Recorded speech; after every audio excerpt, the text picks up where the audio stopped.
தலைவர்களே, விருந்தினர்களே, உங்கள் அனைவருக்கும் என்னுடைய மாலை வணக்கத்தை தெரிவித்துக் கொள்கின்றேன். அன்பு சகோதரர் திரு அமர் பிரசாத் ரெட்டி மற்றும் அன்பு சகோதரர் சஜித் லோகேஸ்வரன் இருவரும் இணைந்து கனெக்டிங் 1.4 பில்லியன் என்கின்ற அற்புதமான அந்த புத்தகத்தை எழுதி இன்று வெளியீட்டு நடந்து கொண்டிருக்கிறது. இதை வெளியிடுவதற்காக இங்கு வந்திருக்கக்கூடிய எங்களுடைய 2 விருந்தினர்களை முதல்ல நான் நன்றி கடன் செலுத்துவதற்கு கடமைப்பட்டிருக்கின்றேன். மிக முக்கியமாக ஐயா பத்மஸ்ரீ டாக்டர் கல்யாண சுந்தரம் ஐயா அவர்கள் இங்கே வந்திருக்கின்றார்கள். பொதுவாக அவரை வெளியே நிகழ்ச்சியில் பார்ப்பது அறி. நம்ம தமிழிசேக்கா பேசும்போது ஒரு வார்த்தையை சொன்னாங்க, நான் நேரம் குறைவா இருப்பதனால எல்லாத்துக்கும் பாலம் ஐயாவை தெரியும், நான் நேரடியா போயிடுறேன். இருந்தும் அந்த கொஞ்சம் நேரம் எடுத்த கடைசி பேச்சாளர் நான் என்கின்ற முறையில் கொஞ்சம் நேரம் எடுத்து அந்த உரிமை எடுத்து ஐயாவை பற்றி 2 வார்த்தைகளை சொல்வது என்னுடைய கடமையாக நான் கருதுகின்றேன். எல்லா மனிதர்களும் வாழ்க்கை பிறப்பாங்க, எல்லா மனிதர்களும் வாழ்க்கையில் இருப்பாங்க. இது 2ம் கூட நிச்சயமான ஒரு தேதிகள். அந்த இடைப்பட்ட காலத்துல அந்த மனிதன் என்ன செய்கின்றான் என்பதுதான் அந்த மனிதனுடைய உயர்ந்த தன்மையை நமக்கு காட்டுகிறது. ஐயா படித்து முடித்த பிறகு சென்னையில ஏழ்மையை பார்த்து தன்னுடைய வாழ்க்கை முழுவதுமே மக்களுக்காக சேவை செய்ய வேண்டும் என்கின்ற முடிவெடுக்கிறார். அவர் பணி செய்த கல்லூரியினுடைய சீஃப் லைப்ரரியன், அதாவது நூலகத்தை காக்கக்கூடிய பொறுப்பு ஐயாவுக்கு. தொடர்ந்து அந்த பணியிலேயே இருக்கிறாங்க. பல விருதுகளை வாங்குறாங்க. உதாரணத்திற்கு ஜவஹர்லால் நேரு பல்கலைக்கழகம் இந்தியாவுடைய 10 உயர்ந்த லைப்ரரியன்ஸ் அப்படிங்கிற விருதுல 10ல் ஒருத்தரா பாலமையா இருக்கிறாங்க. தொடர்ச்சியாக வேர்ல்டு அளவுல சர்வேல பெஸ்ட் லைப்ரரியன் மெயின்டைன் பண்றது, புது புக்கை கொண்டு வர்றது, ஊக்கப்படுத்துறது, அதிலும் பல இடத்துல ஐயாவுக்கு பல விருதுகள் வந்துகிட்டே இருக்கு. முன்னாள் அமெரிக்க ஜனாதிபதி பில் கிளின்டன் அவர்கள் இந்தியா வரும்பொழுது 2 பேருக்கு பார்க்கணும்னு ஆசைப்படுறாரு. அந்த 2 பேருக்குல ஒருத்தர் பாலம் கல்யாண சுந்தரம் ஐயா. ஏபிஜே அப்துல் கலாம் ஐயா அவரை பற்றி சொல்லும் பொழுது ஒரு வார்த்தையை குறிப்பிடுறாங்க, ஒரு simplest life is the life that is closest to God அப்படிங்கிறார். ரொம்ப எந்தவித ஆடம்பரமும் இல்லாம ஒரு சிக்கனமான ஒரு வாழ்க்கை, எல்லா விதத்திலும் கூட அது கடவுளுக்கு அருகில் இருக்கக்கூடிய வாழ்க்கையை அது பாலம் கல்யாண சுந்தரம் ஐயா போன்ற ஒரு வாழ்க்கையை வாழ்றாங்க அப்படின்னு ஏபிஜே அப்துல் கலாம் ஐயா அவர்கள் இவங்களுக்கு ஒரு சான்றிதழ் கொடுக்கிறாங்க. என் சூப்பர் ஸ்டார் ரஜினிகாந்த் அவர்கள் ஐயா அவர்களை தன்னுடைய தந்தை அப்படிங்கிற ஒரு வார்த்தையை பயன்படுத்துறாங்க. பாலம் கல்யாண சுந்தரம் ஐயா என்னுடைய தந்தை. ஒரு பல விஷயம் 1963ல சீன போர் சமயத்துல நேஷனல் செக்யூரிட்டி ஃபண்டுக்கு தன்னுடைய வீட்டில் இருக்கக்கூடிய மொத்த தங்கத்தையும் கொடுத்துறாரு. அன்னைக்கு 8 சவர் என்ன பண்ணா 50 கிராமுங்களா, இன்னைக்கு தேதிக்கு 50 கிராம் அதெல்லாம் மொத்தமா கொடுத்துறாங்க. அதை கர்ம வீரர் காமராஜர் ஐயா பின்னாடி ஒரு காலத்துல பாலம் கல்யாண சுந்தரம் ஐயாவை பத்தி பாராட்டுறாங்க. எதற்காக இதை நான் சொல்றேன் அப்படின்னாங்க, இது போன்ற மனிதர்களும் நம்மோடு இருக்கின்றார்கள் என்பதற்காக நான் சொல்றேன்.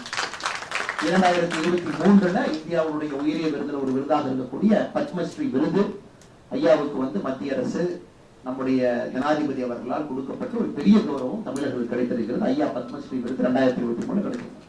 இதை விட மகிழ்ச்சி என்னன்னா, நம்முடைய அன்பு சகோதரர் மாநிலத்தினுடைய செயலாளர் எஸ் ஜி சூர்யா அவர்கள் ஐயாவை பத்தி ஒரு புத்தகம் எழுதியிருக்கார்.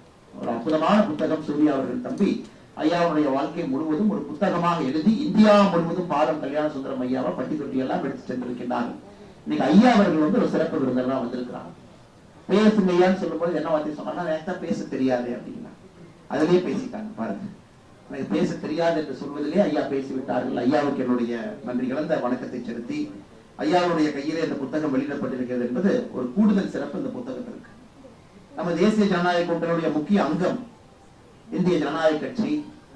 இந்த கட்சியினுடைய கொள்கை ஆரம்பத்திலிருந்தே ஒரு மிக வித்தியாசமான ஒரு கொள்கை. ஓட்டுக்கு பணம் இல்லை, ஜனநாயகம் அடுத்த கட்டம் செல்ல வேண்டும் என்றால் குடும்ப அரசியல் அடியோடு அறுக்கப்பட வேண்டும். நிறைய விஷயங்களை முன்னெடுத்து அதை ஒரு கொள்கையாக இன்னைக்கு பாத்தீங்கன்னா, ஐயா நீங்க தேர்தலில் போட்டிடுங்க அப்படின்னா போட்டியிட கூட ஒரு விருப்பம் தெரிவிக்கல. இல்லைங்க அப்பா அரசியல் இருக்காங்க, நானும் போட்டிட்டா தப்பா போயிடும். நம்முடைய கொள்கை அது, கட்சியை நான் நடத்துற அந்த பொறுப்பு, ஆனா தேர்தல் நான் போட்டியிட மாட்டேன் என்று பல தார்மீகமான பர்சனல் கொள்கைகளை வச்சிருக்கிறாங்க. எஸ்ஆர்எம் பல்கலைக்கழகம் நிறைய நிறுவனங்களை நடத்தி கொண்டிருக்கின்றார்கள். குறிப்பாக இந்த நூலாசிரியர் அமர் பிரசாத் ரெட்டி அவர்களுக்கு ஒரு நெருக்கமான தோழராகவும் கூட இருக்கக்கூடிய அருமை அண்ணன் டாக்டர் ரவி பச்சமுத்து அவர்கள் இங்கே வந்திருக்கின்றார்கள். இந்திய ஜனநாயக கட்சியினுடைய தலைவர். அவர்களுக்கும் இந்த நேரத்தில் நன்றி கலந்த வாழ்த்துக்களை வணக்கங்களை தெரிவித்து, அக்கா தமிழிசை சவுந்தரராஜன் அவர்கள் வரும்பொழுதெல்லாம் இந்த அரங்கத்திற்கு ஒரு புதிய அதிர்வு. கட்சியில திரும்ப மறுபடியும் இணைந்த பொழுது இதே அரங்கத்தில் இணைஞ்சாங்க. இன்னைக்கு இந்த 2வது நிகழ்ச்சி இந்த அரங்கத்துல. அதுவும் குறிப்பாக அருமை சகோதரர் அமர் பிரசாத் ரெட்டி அவர்களுடைய புத்தக வெளியீட்டு விழாவுக்கு நேரம் தவறாமல் வர வேண்டும் என்று வந்தது மட்டுமல்ல, இந்த முழு புத்தகத்தை படித்துவிட்டு பலவிதமான அனுபவங்களும் நம்மகிட்ட சொல்லியிருக்கிறாங்க. ஒன்று, கட்சியினுடைய முன்னாள் தலைவராக இந்த கட்சியினுடைய இந்நாள் மூத்த தலைவராக, அது மட்டும் இல்லாம அவர்கள் கவர்னராக பணியாற்றிய பொழுது இந்த புத்தகத்தில் எழுதப்பட்டிருக்கக்கூடிய விஷயங்களை எப்படி நுணுக்கமாக பிராக்டிக்கலா ஃபீல்டுல பார்த்தாங்க. அவர் பேசும்பொழுதே நமக்கு தெரிந்தது, நிச்சயமா அந்த புத்தகத்தை முழுமையாக படித்து விட்டு உணர்ந்து ஆராய்ந்து அக்கா பேசுகிறார்கள் என்பது இங்க இருக்கக்கூடிய எல்லோருக்குமே புலப்பட்டது. ஆனால் அக்கா அவர்கள் இந்த புத்தகத்தை வெளியிட்டிருக்கிறார்கள். அவர்களுக்கும் இந்த நேரத்தில் என்னுடைய நன்றி கலந்த வாழ்த்துக்களை வணக்கங்களை தெரிவித்துக் கொள்கின்றேன். மிக முக்கியமாக இந்த புத்தகத்தை வெளியீடு செய்த இதனுடைய பதிப்பாளர் அண்ணன் ஸ்ரீனிவாசன் அவர்கள். எத்தனையோ பேருக்கு தெரியுமான்னு தெரியலைங்க, இது 125 ஆண்டுகள் அலையன்ஸ் பதிப்பகம், 125 இயர்ஸ். அப்பனா நம்ம சுதந்திரத்துக்கு முன்னாடி 50 ஆண்டுகளுக்கு அலையன்ஸ் இருந்திருக்கு. மகாத்மா காந்தி அவர்கள் இந்த புத்தகத்தினுடைய இவருடைய முன்னாள் மூதாதையர்களுக்கு அலையன்ஸை பத்தி கடிதங்களா எழுதியிருக்கிறாங்க. நேதாஜி சுபாஷ் சந்திர போஸ் அவர்கள் அலையன்ஸ் பப்ளிகேஷன்ஸ் கடிதம் எழுதியிருக்கிறாங்க. தமிழகத்துல ஏதாவது ஒரு பதிப்பகம் 125 ஆண்டுகள் தாண்டி வெற்றிநடை போட்டுக் கொண்டிருக்கிறது என்றால் அது அலையன்ஸ் பதிப்பகம். நிறைய அற்புதமான புத்தகங்களை தொடர்ந்து நிறைய இளைஞர்களை ஊக்குவித்து புதிய புத்தகங்களை கொண்டு வந்து கொண்டிருக்கின்றார்கள். அதனால் இந்த நிகழ்ச்சிக்கு சிறப்பு சேர்க்கின்ற அண்ணன் அலையன் ஸ்ரீனிவாஸ் அவர்களையும் இந்த நேரத்தில் நெஞ்சார்ந்த என்னுடைய நல்வாழ்த்துக்களை தெரிவித்துக் கொள்கின்றேன். இன்னும் பல புத்தகங்கள், ஏன்னா அவங்களுக்கு தெரியும் book publishing is a loss. உண்மையை சொல்ல போனா இன்னைக்கு நீங்க உட்கார்ந்து வரவு செலவெல்லாம் பாத்தீங்கன்னா ஒரு புக் இண்டஸ்ட்ரியில பப்ளிஷ் பண்ணி அவங்களுக்கு பெருசா பணம் வராது, அது அவருக்கும் தெரியும். ஆனா அவங்க பண்றதெல்லாம் ஒரு பேஷனா பண்றாங்க. Everything is done by passion. இன்னைக்கு நீங்க பிரிண்ட் பண்ணி இதுக்கு மேன் பவர் வச்சு இதுக்கு மார்க்கெட்டிங் பண்ணி ஒரு ஷெல்ஃப்ல பணம் கொடுத்து இந்த புக்கை நீங்க அங்க பண்ணி ஐபால்ஸை கேப்சர் பண்றதுக்கு அவ்வளவு மார்க்கெட்டிங் டெக்னிக் அவங்க பண்ணி இன்னைக்கு ஒரு புத்தக வெளியீட்டாளராக 21ஆம் நூற்றாண்டில் 2024 யாரோ ஒருத்தவங்க இருக்காங்கன்னா உண்மையாலுமே அவர் நம்ம கையெடுத்து கூப்பிடணும். ஏன்னா இந்த தொழில் வந்து மற்ற தொழில் மாதிரி லாப நஷ்டம் பார்த்து பண்ணக்கூடிய தொழில் இல்லை. இது வந்து புலி மேல உட்கார்ந்து அந்த புலியை ஓட்டிட்டு போற தொழில் மாதிரி. 10 புக்கு விற்கும், 2 புக்கு விற்காது. அதையெல்லாம் தாண்டி அந்த ஆசை, அந்த புத்தகத்தின் மீது இருக்கக்கூடிய ஆசையின் காரணமாக தான் நிறைய பப்ளிஷர் இருக்கிறாங்க. அதுல ஒன்று நம்முடைய அலையன் ஸ்ரீனிவாசன் அண்ணா அவர்கள். அதுக்காக மறுபடியும் உங்களுக்கு என்னுடைய நன்றி கலந்த வாழ்த்துக்களை வழங்குங்கள் இந்த நேரத்தில் தெரிவித்துக் கொள்கின்றேன். முன்னிருக்கையில் அமர்ந்திருக்கக்கூடிய எல்லா நம்முடைய அன்பு தலைவர்கள் எல்லோரும் இருக்கின்றார்கள். நம்முடைய மூத்த தலைவராக இருக்கக்கூடிய அண்ணன் சக்கரவர்த்தி அண்ணன் இருக்கிறாங்க, அவருக்கு நன்றி கலந்த நல்வாழ்த்துக்கள். மூத்த தலைவர் துணைத் தலைவர் அண்ணன் டால்பின் ஸ்ரீவர் அவங்க இருக்கிறாங்க, அவர்கள் நன்றி தெரிவித்து, நம்முடைய மூத்த தலைவராக இருக்கக்கூடிய அண்ணன் நாகராஜன் இருக்கிறாங்க, கருநாகராஜன் இருக்கிறாங்க, அவருக்கும் நன்றி கலந்த வாழ்த்துக்களை வணக்கங்களை தெரிவித்து, இந்த நிகழ்வுக்காக சேலத்திலிருந்து இங்க வந்திருக்கக்கூடிய அண்ணன் கே பி ராமலிங்கம் அவர்கள் இருக்கின்றார்கள், அவருக்கும் நன்றி கலந்த வாழ்த்துக்களை வணக்கங்களை தெரிவித்து, அக்கா சுமதி வெங்கடேஷ் அவர்கள் இருக்கின்றார்கள், நன்றி கலந்த வாழ்த்துக்களை வணக்கங்களை தெரிவித்து, மேடையில் பின்னருக்கையில் இருக்கக்கூடிய எல்லா முக்கியமான தலைவர்கள், மாவட்ட தலைவர்கள், மாநில செயலாளர்கள், செய்தி தொடர்பாளர்கள், அலையன் ஸ்ரீனிவாசன் அண்ணனுடைய மகன் வந்திருக்கிறாங்க, அவருக்கும் நன்றி கலந்த வாழ்த்துக்களை வணக்கங்களை தெரிவித்துக் கொள்கின்றேன். வெள்ளூர் இப்ராஹிம் அண்ணன் உட்பட முன்னுரைக்கையில் இருக்கக்கூடிய எல்லா தலைவர்கள், இந்த விளையாட்டு பிரிவினுடைய எல்லா மாவட்டத்தினுடைய பொறுப்பாளர்கள் வந்திருக்கிறாங்க, அவர்களுக்கும் இந்த நேரத்தில் நன்றி கலந்த வாழ்த்துக்களை வணக்கங்களை தெரிவித்து, குறிப்பாக பத்திரிகை நண்பர்கள் கொஞ்சம் அவங்களுக்கு அசௌரியமா போச்சு, இருந்தும் அவங்க பெரிய மனதோடு அதையெல்லாம் கண்டுக்காம கொஞ்சம் ஏசி வேலை செய்யவில்லை என்றாலும் கூட பத்திரிகை நண்பர்கள் மிக பொறுமையாக இந்த நிகழ்ச்சியை படம் பிடித்து காட்டிக் கொண்டிருக்கின்றார்கள். அவர்களுக்கு என்னுடைய சிறப்பு நன்றிகளையும் வணக்கத்தையும் இந்த நேரத்தில் நான் தெரிவித்துக் கொள்கின்றேன். அருமை சகோதர சகோதரிகளே, புத்தகம் நிறைய வெளியிடுறாங்க, புதுசு கிடையாதுங்க. அக்கா சொன்னது போல மோடி ஐயாவை பத்தி நிறைய புத்தகம் வந்திருக்கு, நிறைய லிட்டரேச்சர் வந்திருக்கு. ஆனா இந்த புத்தகம் வந்து நம்முடைய பாரத பிரதமர் நரேந்திர மோடி அவர்களை பற்றி வந்திருக்கக்கூடிய பல புத்தகங்கள்ல ஒரு மிக முக்கியமான ஒரு புத்தகமாக ஏன் இருக்கும் என்றால், இந்த புத்தகம் மற்ற புத்தகத்திலிருந்து மாறுபட்டு இருக்கிறது. குறிப்பாக 10 ஆண்டு காலம் ஆட்சியில் இருந்து மறுபடியும் 5 ஆண்டு காலம் நம்முடைய மோடி அவர்களை இந்திய மக்கள் தேர்வு செஞ்சிருக்கிறார். அப்ப 10 ஆண்டு காலம் அவர் செய்திருக்கக்கூடிய திட்டங்கள், கொண்டு வந்திருக்கக்கூடிய திட்டங்களை ஒரு டிஸ்பாஷனேட் அனாலிசிஸ், அந்த திட்டத்தினால என்ன பயன், அதனால நாடு எப்படி மாறி இருக்கு, மேனேஜ்மெண்ட் பை அப்ஜெக்டிவ் அப்படிம்பாங்க, எம்பிஓ அப்படின்னு ஒரு டேர்ம் பயன்படுத்துவாங்க. அதாவது திட்டம் வந்தாச்சு, 5 வருஷங்களுக்கு திட்டத்தை பார்த்தோம்னா அதனால என்ன பயன், இந்த திட்டத்தினால எத்தனை பேர் பயனடைஞ்சிருக்காங்க, இந்த திட்டத்தினால நாட்டினுடைய வளர்ச்சியோ பொருளாதாரமோ இல்ல நாட்டினுடைய சமூக பிரச்சனைகளும் திட்டத்தின் மூலமாக தீர்ந்திருக்கிறதா அப்படிங்கிறது தான் இந்த புக்கினுடைய அனாலிசிஸ். கனெக்டிங் 1.4 பில்லியன் என்கின்ற தலைப்புல ஒரு ரொம்ப டிஸ்பாஷனேட்டா 10 ஸ்கீம் எடுத்து மோடிஜி அவர்கள் கொண்டு வந்திருக்கக்கூடிய 10 திட்டங்களை கொண்டு வந்திருக்காங்க. ஒன்று ஸ்வச்ச பாரத்தில் ஆரம்பிச்சு ஜல் ஜீவன், வீடு வீட்டுக்கு தரக்கூடிய குடிநீர்ல இருந்து மோடி அவர்கள் ஃபீடிங் அ நேஷன், நம்முடைய ரேஷன் கடை மூலமாக மிச்ச திட்டங்கள் மூலமாக மக்களுக்கு கொண்டு வரக்கூடிய உணவுப் பொருட்கள், அதன் பிறகு ஹெல்த் கேர், குறிப்பாக மிடில் கிளாஸ் மக்களுக்கு அவருடைய வாழ்க்கை தரம் உயர்த்துவதற்கு செய்திருக்கக்கூடிய சாதனைகள், டிஜிட்டல் டிவைட். இன்னைக்கு வந்து பணக்காரங்க படிச்சவங்க கையில தான் வந்து ஒரு டெக்னாலஜி இருக்கும், ஏழை மக்கள் கையில டெக்னாலஜி இருக்காது அப்படிங்கறத முதலா ஜனநாயகத்துல ஒரு நாடு உடைச்சிருக்குன்னா இந்திய நாடு தாங்க உடைச்சிருக்கும். அதாவது பணக்காரனாக இருந்தாலும் ஏழையாக இருந்தாலும் டெக்னாலஜி 2 பேர் கையில இருக்கும். ரெண்டு பேருமே அந்த டெக்னாலஜியை பயன்படுத்தலாம் அப்படிங்கிறது பிரிட்ஜிங் தி டிஜிட்டல் டிவைடை கொண்டு வந்திருக்காங்க. அடுத்து இளைஞர்களுக்கு ஏற்படுத்திருக்கக்கூடிய வாய்ப்புகள், குறிப்பாக நம்முடைய பிசினஸ் பீப்புள், தொழில் செய்பவர்களுக்கு நடந்திருக்கக்கூடிய மாற்றங்கள், வடகிழக்கு மாநிலங்கள், நார்த் ஈஸ்ட் நியூ ஹரிசான் அப்படிங்கிறாங்க, அங்க இருக்கக்கூடிய மாநிலங்களுக்கு என்ன நடந்திருக்கு. ட்ரெபஸ்ட்ரி ஆஃப் ஹெரிடேஜ் 10வது தலைப்பு பார்த்தீங்கன்னா முக்கியமான தலைப்பு, நம்முடைய கலாச்சாரத்தை எப்படி மையப்படுத்தி இந்த ஆட்சி நடந்திருக்குன்னு 10 வித்தியாசமான கோணத்தை அனலைஸ் பண்ணிருக்காங்க. அதுல மிக முக்கியமானது இந்த திட்டம் மூலமாக என்ன மாற்றம் நடந்திருக்கு. உதாரணத்துக்கு பாருங்க, மோடி அவர்கள் 2014 ஆட்சிக்கு வந்த பொழுது இந்தியால வந்து எத்தனை வீட்டுல கழிப்பறை இருந்துச்சுன்னு பாத்தீங்கன்னா, நகர்ப்புறத்துல 65% வீடுகள், கிராமப்புறத்துல 34% வீடுகள்.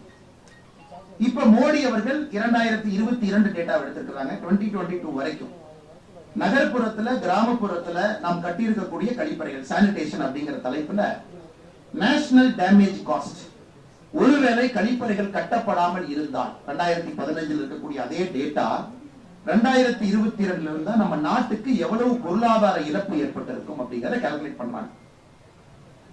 percentage of GDP இது பாத்தீங்கன்னா கிட்டத்தட்ட ஜிடிபியே $4 trillion ஜிடிபி, இதுல 8% டேமேஜ் காஸ்ட் நமக்கு வந்திருக்கும். அப்படின்னா நீங்க 4.1 ட்ரில்லியன்ல 8% போட்டு பாருங்க, அவ்வளவு சுகாதாரம் சம்பந்தப்பட்ட பிரச்சனைகள் நமக்கு வந்திருக்கும்.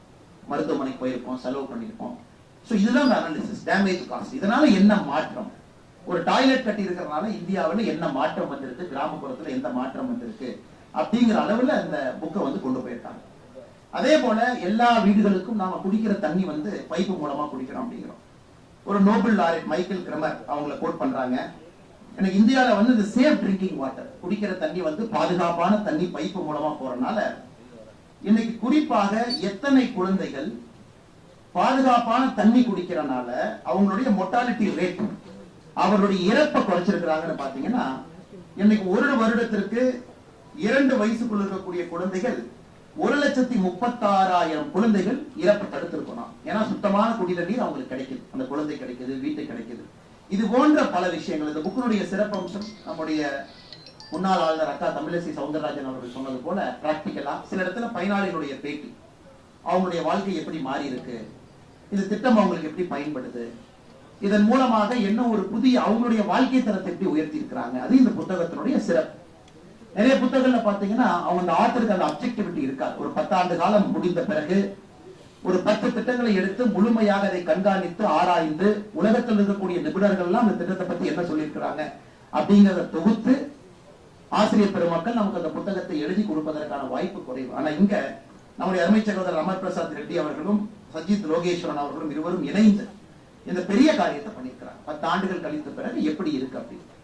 இது வந்து நிறைய பேருக்கு ரொம்ப முக்கியம். இன்னைக்கு அரசியலை பொறுத்த வரைக்கும் 5 ஆண்டுகளுக்கு ஒரு முறை மக்களை நாம பார்க்கும் பொழுது மக்கள் எப்பொழுதும் கேட்கிறது புதுசா என்ன பண்ண போறீங்க அப்படின்னு. ஏன்னா ஜெனரலா ஓட்டர்ஸ்க்கு ஒரு ஜனநாயகத்துல எப்பொழுதுமே எவ்வளவு செய்திருந்தாலும் கூட அவங்க திருப்தி பட மாட்டாங்க. உண்மைதான், திருப்தி படக்கூடாது, அவங்க புதுசா கேட்கணும். ஏன்னா திருப்தி பட்டுட்டாங்க அப்படின்னா நம்ம அடுத்த இடத்தை நோக்கி நகர்வதற்கான வாய்ப்பு இல்லை என்ற அர்த்தம். எப்பொழுதுமே வாக்காளர் பெருமக்கள் கேட்கிறோம், அடுத்து என்ன பண்ண போறீங்க, என்ன செஞ்சீங்க அப்படிங்கறத தாண்டி அடுத்து என்ன செய்ய போறீங்க. So politics is always forward looking. இப்ப செஞ்சிருப்போம், அடுத்த 5 வருஷங்க, அடுத்த 5 வருஷங்க, இப்படியே தான் அரசியல் போகும். அப்படி இருந்தாலும் கூட நாம் செய்திருப்பது மக்களுக்கு பிரயோஜனமா இருக்கா இல்லையா அப்படின்னு யாராச்சும் ஒரு அனாலிசிஸ் பண்ணணும். அது நடந்திருக்கு. எனக்கு தெரிஞ்ச இந்த புத்தகத்துக்கு இன்னும் ஒரு 5 ஆண்டுகள் கழிச்சதுக்கு ஒரு ஃபாலோ அப் தேவைப்படும். மறுபடியும் இந்த திட்டங்களை மறுபடியும் அவர்கள் மறுபடியும் அனலைஸ் பண்ணி, ஏன்னா அன்னைக்கு நாம சேச்சுரேஷன் நோக்கி போயிருப்போம். 99%, சில திட்டங்கள் 100% மக்களை சென்றடைந்திருக்கும். இன்னும் நிறைய பாப்புலர் லிட்டரேச்சர் வந்திருக்கும். நிறைய பேர் வித்தியாசமான கோணத்துல திட்டத்தை பார்த்திருப்பாங்க. அப்படி இருக்கும் பொழுது இன்னும் 5 ஆண்டுகள் கழித்து இந்த புத்தகத்துக்கு நிச்சயமா ஒரு ஃபாலோ அப் தேவைப்படும். இன்னும் இதை கொஞ்சம் எக்ஸ்பேண்ட் பண்ணி டேட்டா கொஞ்சம் அப்டேட் பண்ணி, இன்னைக்கு 2022க்கான டேட்டா இதுல இருக்கு. நம்ம 2024 ஆரம்பத்துல இருக்கும். எப்பவுமே டேட்டா பாத்தீங்கன்னா கவர்மெண்ட் ஆஃப் இந்தியால 1 இயர் லேகா இருக்கும். அதை இன்னும் 5 ஆண்டுகள் கழித்து முழு தொகுப்பாக மோடி அவர்கள் 15 ஆண்டுகள் முடிந்திருக்கும் பொழுது இன்னும் சிறப்பாக 2வது புத்தகம் வரும். அதற்கு முன்னோடியாக இந்த புத்தகம் வந்திருப்பதா தான் நான் பாக்குறேன். இது பாகுபலி 1ன்னு வச்சுக்கோங்களேன். கட்டப்பா யாரு பண்ணா அப்படிங்கிற மாதிரி ஒரு சஸ்பென்ஸ் வச்சு முடிச்சிருக்கிறாங்க. அதனால கட்டப்பா எப்படி செத்தாங்க அப்படிங்கிறது அடுத்த இன்னும் 5 இயர்ஸ் கழிச்சுதான் நம்ம வெயிட் பண்ணணும். அது 2வது புத்தகத்தில் அது வரும் என்கின்ற முழு நம்பிக்கை எனக்கு இருக்கு. 2வது, இந்த புத்தகத்தை எத்தனை பேர் படிப்பாங்க? ஆனஸ்டா என்கிட்ட கேள்வி கேட்டீங்கன்னா, இன்னைக்கு புத்தகம் படிப்பவர்களுடைய எண்ணிக்கை குறைந்து கொண்டிருக்கு. ஏன்னா நம்ம எல்லாருமே சொல்றோம், இன்னைக்கு சோசியல் மீடியாவை யார் பயன்படுத்துறீங்களோ ஒரு இளைஞனுடைய அட்டென்ஷன் ஸ்பேன் 40 செகண்ட்ஸ். 40 செகண்ட்குள்ள நீங்க ஒரு மெசேஜை கொடுத்தா மட்டும்தான் ஒரு இளைஞன் அந்த மெசேஜை கிரகித்து இதுதான் மேட்டர் அப்படின்னு புரிஞ்சுக்குவாங்க. அரசியலாக இருக்கட்டும், மார்க்கெட்டிங்கா இருக்கட்டும், ஒரு பெரிய பொருளாதாரம் யாராக இருந்தாலும் கூட அந்த 40 செகண்டுக்குள்ள அந்த மெசேஜ் எப்படி கொடுக்கணும், அதைத்தான் நீ போட்டி. அதை ரீல் போடுறதா, இல்ல இது மாதிரி போடுறதா, இல்ல யூடியூப் ஷார்ட்ஸ் போடுறதா, இல்ல எப்படி ட்விட்டரை பயன்படுத்துறது, இன்ஸ்டாகிராமை பயன்படுத்துறது, எப்படி 40 செகண்ட்ஸ்க்குள்ள மெசேஜ் கொடுக்குது பாருங்க. நாம எல்லாம் பள்ளிக்கூடத்துல படிக்கும்போது 45 நிமிஷம் சொன்னாங்க. அதனாலதான் ஸ்கூல் பீரியட் 45 மினிட்ஸ் இருந்துச்சு. 45 நிமிஷத்துக்கு மேல அந்த குழந்தைக்கு வந்து கிரகிக்கக்கூடிய திறன் இருக்காது அப்படிங்கிறனால 45 மினிட்ஸ்க்கு அப்புறம் ஒரு பீரியட். இன்னைக்கு உண்மையை சொல்ல வேண்டும் என்றால் வெரி டிஸ்ட்ராக்டட் வேர்ல்டு. ஒரு புத்தகத்தை எடுத்து 2-3 பேஜுக்கு மேல எத்தனை இளைஞர்கள், குழந்தைகள், பெண்கள், தாய்மார்கள் டிஸ்ட்ராக்ஷன் இல்லாம ஒரு 10வது பேஜுக்கு போக முடியும், டிஸ்ட்ராக்ஷன் இல்லாம 20வது பேஜுக்கு போக முடியும் கேட்டீங்கன்னா very few people can read it. ஆனா இரண்டாவது மிக முக்கியமானது, புத்தகம் வந்திருக்கு.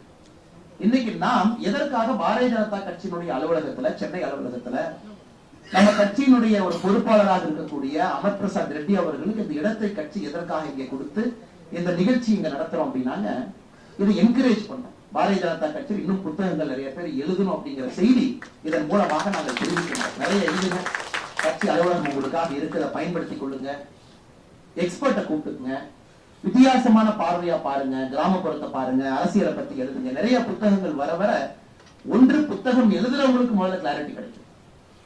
ஆனா வாழ்க்கையில 3 விஷயம் கஷ்டம். ஒன்று கல்யாணம் பண்றது, 2வது வீடு கட்டுறது, 3வது புத்தகம் எழுதுறது. இந்த 3 மிக மிக கடினமான வேலை. இந்த கல்யாணம் பண்றது பாத்தீங்கன்னா நம்ம கான்ட்ரிபியூஷன் ரொம்ப குறைவா இருக்கும். அப்பா அம்மா, அந்த பக்கம் அப்பா அம்மா இருப்பாங்க, அவங்க எல்லாம் பார்த்து நிறைய மேரேஜ் அரேஞ்ச் மேரேஜ்ல இருக்கிறனால இப்போதைக்கு ஆவரேஜா கல்யாணம் நடந்துரும். மாப்பிள்ளையோ பொண்ணோ ஒரு பொண்ணை பாத்துக்கிறாங்க, மாப்பிள்ளையை பாத்துக்கிறாங்க, கல்யாணத்தன்னைக்கு போறாங்க, அவ்வளவுதான். சோ அதுல நம்ம கான்ட்ரிபியூஷன் கம்மியா இருந்தாலும் தந்தை தாய்க்கு அது கஷ்டம் அப்படிங்கிறத நம்ம சொல்றோம். இந்த கல்யாணம் பண்றது தந்தை தாய்க்கு கஷ்டம். யாரோ ஒருத்தர் வந்து லவ் மேரேஜ் பண்ணிக்கிறாங்கன்னா அதுக்குள்ள போவே விரும்பல, எவ்வளவு கஷ்டம் அவங்களுக்கு தெரியும். சோ கல்யாணம் பண்றது ரொம்ப கஷ்டம். 2வது வீடு கட்டுறது. நீங்க வீட்டை ஆரம்பிக்கும் போது ஒரு மாதிரி போவீங்க, வீட்டை முடிக்கும் போது ஒரு மாதிரி போவீங்க. ஆரம்பிச்சதுக்கு முடிச்சதுக்கு சம்பந்தம் இருக்காது. காரணம் காலம் மாறி இருக்கும், சூழ்நிலை மாறி இருக்கும். அவங்கதான் பல்ல கடிச்சுட்டு அந்த வீட்டை கட்டி முடிச்சிருப்பாங்க. 3வது புத்தகம் எழுதுவது. ஏன்னா புத்தகம் பாத்தீங்கன்னா உண்மையை சொல்ல வேண்டும் என்றால் யார் இங்கே புத்தகம் எழுதி இருக்கின்றீர்களோ நீங்க ஆரம்பிச்சது ஒரு மாதிரி இருக்கும், இடையில தாட் மாறும், கொஹரன்ஸ் மாறும். நீங்களே பாதி புத்தகம் எழுதுனதுக்கு அப்புறம் உங்களுக்கே உங்க புத்தகத்தை பிடிக்காது, மறுபடியும் புத்தகத்தை முதல்ல இருந்து எழுதுவீங்க. பப்ளிஷர் நிறைய பிரச்சனை பண்ணுவாங்க. சோ ஒரு புத்தகம், முதல் புத்தகம் வந்து ரொம்ப கடினம். 2வது 3வது உங்களுக்கு வந்துடும். ஏன்னா you know the tricks of the trade. ஆனால் 3 கடினமான விஷயங்கள் வாழ்க்கையில. அதுல மிக முக்கிய கடினம் இந்த புத்தகத்தை எழுதுவது. அந்த புத்தகத்தில் எழுதக்கூடிய சாதனையை செய்திருக்கக்கூடிய இருவருக்கும் என்னுடைய நெஞ்சார்ந்த நல்வாழ்த்துக்களை இந்த நேரத்தில் தெரிவித்துக் கொள்கின்றேன். இன்னும் நிறைய புத்தகத்தை எழுதுங்க, நிறைய விஷயங்களை பாருங்க, வித்தியாசமான ஒரு கோணத்துல பார்வையில பாருங்க. அதையெல்லாம் பார்த்தால் மட்டும்தான் நிறைய லிட்ரேச்சர் வேணும் சார். தமிழ்நாடு பொறுத்த வரைக்கும் இன்னைக்கு நாம் இருக்கக்கூடிய இந்த சித்தாந்தம், நாம் சார்ந்திருக்கக்கூடிய சித்தாந்தம், நாம் செய்யக்கூடிய அரசியல் வெற்றி பெற வேண்டும் என்றால் நிறைய லிட்ரேச்சர் இந்த பக்கம் வரணும். திராவிடியன் பாலிடிக்ஸ் பாத்தீங்கன்னா லிட்ரேச்சர் அதிகமா இருக்கு, நிறைய இருக்கு. கிட்டத்தட்ட 70 ஆண்டு காலமாக நிறைய புத்தகங்கள் எழுதியிருக்கிறாங்க, பேச்சுக்கள் இருக்கு. சோ நிறைய பப்ளிக் கன்சம்ஷன் இருக்கு. சோ இந்த பக்கம் நீங்க அவர்களை தாண்டி நீங்க அரசியலை ஜெயிக்க வேண்டும் நினைச்சீங்கன்னா இந்த பக்கம் லிட்ரேச்சர் நிறைய வரணும், புத்தகங்கள் நிறைய வரணும், நிறைய எழுத்தாளர்கள் உருவாகணும், நிறைய பேச்சுக்கள் பப்ளிக் போரத்துல இருக்கணும். இது போன்ற மேனேஜ்மெண்ட் அப்ஜெக்டிவ் MBO ஒரு திட்டத்தை எடுத்து அனலைஸ் பண்ணி மக்களுக்கு ரத்தின சுருக்கமாக எதற்கு முக்கியமான திட்டம் என்று சொல்லும் அளவுக்கு ஒரு புத்தகம் இருக்கணும். அதனால் இளைஞர்கள் நிறைய நீங்க புத்தகத்தை எழுத வேண்டும் என்கின்ற அன்பான வேண்டுகோளை இந்த நேரத்தில் வைக்கின்றேன். கடைசியா பத்திரிகை நண்பர்கள் வந்திருக்கிறாங்க. அரசியல் பேசணும், அரசியல் பேசாம நாம் இருக்க முடியாது. ஏன்னா ஒரு புத்தக வெளியீட்டு விழாவாக இருந்தாலும் கூட பத்திரிகை நண்பர்களுக்கும் நம்முடைய அன்பு சொந்தங்களுக்கும் கூட சில விஷயங்களை தெளிவுபடுத்துவதற்கு ஒரு வாய்ப்பு. இன்னைக்கு தமிழிசைக்கா அலுவலகத்துக்கு வந்தாங்க.